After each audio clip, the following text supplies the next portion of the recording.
Welcome. বিগত কিছুদিন ধরে অন্নপূর্ণা যোজনার অনলাইন পোর্টাল খুলে গেছে এবং আপনারা জানেন যে এখন কিন্তু অনলাইনে ইজিলি অ্যাপ্লাই করা যাচ্ছে এবং যারা করেননি অনলাইনেই সহজেই কিন্তু আবেদন করতে পারেন এবং আপনাদের সেখানে শুধুমাত্র আধার কার্ড এবং ভোটার কার্ডটি আপলোড করতে হবে। এছাড়া রেশন কার্ডের নাম্বার বা স্বাস্থ্যসাথী কার্ডের নাম্বার এই সংক্রান্ত ডিটেলস দিতে হবে বা প্যান কার্ডের নাম্বার যদি থাকে এই সংক্রান্ত ডিটেলস দিতে হবে। কিন্তু শুধুমাত্র আপলোড করতে হবে আধার কার্ডের নাম্বার এবং ছবি এবং ভোটার কার্ডের ছবি, এই দুটো জিনিস খালি আপলোড করতে হবে এবং ডকুমেন্টসের সাইজ রাখতে হবে 50 কেবি থেকে 200 কেবির মধ্যে প্রত্যেকটা মেম্বারের, আপনার বাড়িতে যতজন সদস্য আছে প্রত্যেকের। তো এই প্রসঙ্গে আপনারা অনেকেই হয়তো খবর পেয়েছেন গত 3রা জুন প্রথম কিস্তির টাকা যারা অফলাইনে আবেদন করেছিলেন তাদের অ্যাকাউন্টে ঢুকেছিল এবং যারা অনলাইনে আবেদন করেছিলেন 5ই জুন তাদের ক্ষেত্রে এখনও পর্যন্ত টাকা ঢোকেনি। কেন ঢোকেনি বা আবেদনের স্ট্যাটাস চেক করবেন কি করে, বা আপনার আবেদন ভুল করেছেন কিনা বা অ্যাপ্লিকেশনে ভুল করেছেন কিনা, যদি ভুল করেন রিজেক্ট হয়ে গেছে কিনা সেটি বুঝবেন কি করে, বা এডিট অপশন করবেন কি করে, এডিট করবেন কি করে, সেই সমস্ত ডিটেলস এই ভিডিওতে বলবো।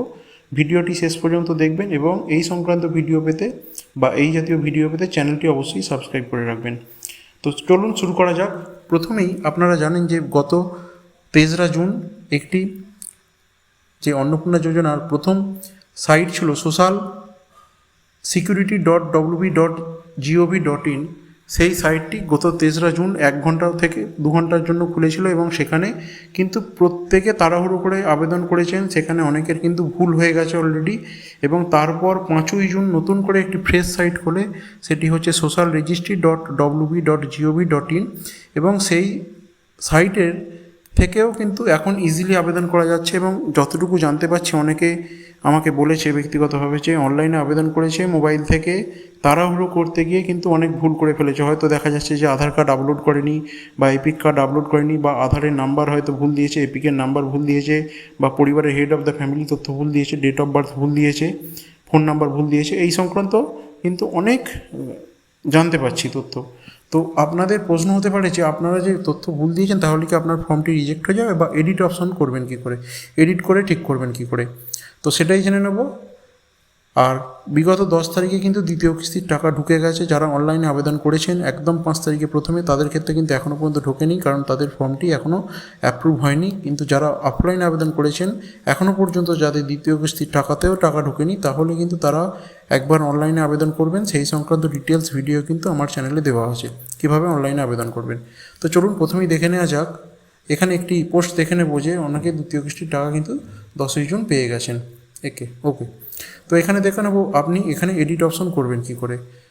তো এখানে প্রথমেই যে অ্যাক্সেস সিটিজেন পোর্টালে আপনার যে মোবাইল নাম্বার থেকে আপনি রেজিস্ট্রেশন করেছিলেন সেই মোবাইল নাম্বারটা কিন্তু প্রথমেই দিয়ে দেবেন। এটি কিন্তু খেয়াল রাখবেন যে যে মোবাইল নাম্বারটি দেবেন সেই মোবাইল নাম্বারটি থেকেই কিন্তু দিয়ে দেবেন। এখানে দেখুন আপনার ডিস্ট্রিক্ট প্রথমে সিলেক্ট করতে হবে। এখানে আমি হুগলি জেলা সিলেক্ট করলাম, তারপর কিন্তু আমার মোবাইল নাম্বারটা দিয়ে দিলাম।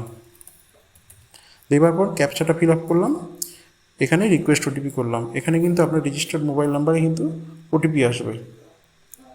ওটিপিটা আস্তে আস্তে কখন হয়তো একটু দেরি হচ্ছে। ওকে, 813305 813305 ভেরিফাই অ্যান্ড কন্টিনিউ। এবার এখানে দেখা যাচ্ছে, দেখুন এখানে কিন্তু আপনার যে আবেদন করেছিলেন সেই আবেদনের অ্যাপ্লিকেশন আইডি কিন্তু দেখা যাচ্ছে। এখানে কিন্তু একটা নতুন অপশন এইমাত্র দিয়েছে, ওকে ডান। এখানে দেখুন ডাউনলোড ফর্ম, এখানে কিন্তু ফর্মটি ডাউনলোড করা যাচ্ছিল না। এই অপশানটি নতুন এইমাত্র দিয়েছে, কারণ আমি একটু আগেও চেক করেছিলাম সেটি কিন্তু দেয়নি। সুতরাং আপনি যদি চান এখন থেকে কিন্তু লগ ইন করে ডাউনলোড করতে পারেন। কিন্তু একটি জিনিস খেয়াল রাখবেন, এখানে কিন্তু কোনো রকম কোনো এডিট অপশন দেয়নি। এবার কথা হচ্ছে তাহলে আপনার ফর্মটি কি রিজেক্ট হয়ে যাবে? আপনার ফর্মটি কিন্তু রিজেক্ট হবে না যদি না আপনি কিন্তু মেজর ভুল করে থাকেন। মেজর ভুল মানে কি, বড় ধরনের ভুল হয়তো কি, যেমন হয়তো দেখা যাবে যে আপনার এই যে অন্নপূর্ণা ভাণ্ডারের টাকাটি সেটি কিন্তু সম্পূর্ণটি আপনার আধার কার্ডের উপর নির্ভর করে দেবে। অর্থাৎ আপনার আধারের তথ্যের সঙ্গে যদি ব্যাংকের তথ্য এবং ফর্মের তথ্য যদি মিল থাকে, তাহলে আপনার আধার লিঙ্কের সঙ্গে যে অ্যাকাউন্ট আছে সেই অ্যাকাউন্টে টাকাটা ঢুকবে। আপনারা যারা ফর্ম ফিল আপ করেছেন তারা কিন্তু অলরেডি জানেন যে এখানে কিন্তু কোনো ব্যাঙ্ক ডিটেলস দেওয়ার অপশন দেয়নি।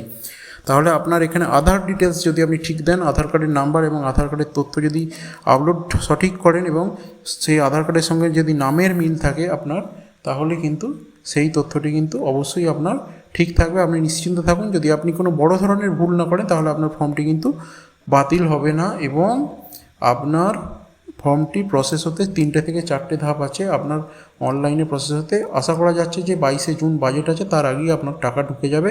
সুতরাং আপনি বড় ধরনের ভুল করে না থাকলে অবশ্যই ফর্মটি আপনার রিজেক্ট হবে না, মাইনর ভুলে কিন্তু রিজেক্ট হবে না। ঠিক আছে, আপনার চিন্তার কোনো কারণ নেই, কারণ এডিট অপশান এখনও পর্যন্ত দেয়নি। যদি ভবিষ্যতে এডিট অপশান দেয় তাহলে কিন্তু জানিয়ে দেওয়া হবে। আর ভিডিওটি এখানেই শেষ করলাম। যদি ভালো লেগে থাকে ভিডিওটি তাহলে অবশ্যই চ্যানেলটি সাবস্ক্রাইব করবেন এবং লাইক করবেন। ধন্যবাদ।